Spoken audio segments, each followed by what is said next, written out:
कुछ करमी। Hello guys, मोर ना होचे अनुमान करमी। मुई होचे बरपडर मुई भी 4 क्लास टू पढ़सी। आज का अभी पेपर थू फटका बनाबार के जाऊ छे।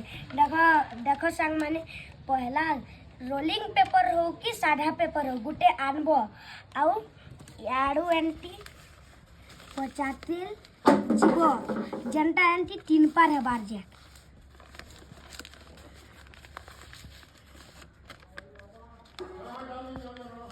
3 पार हेबार जे 50 जीवो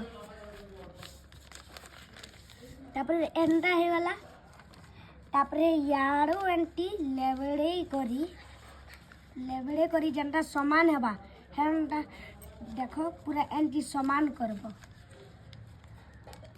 करबो देखो हेला तापरे यार एंटी घिचबो आउ एंडा करी नबो एंडा ठीक फुकी नबो आउ फट करबा साग माने देखो जन बनाली मुई निजर घरे सोबे बनाबो आउ भल हेला मोटे कमेंट कर।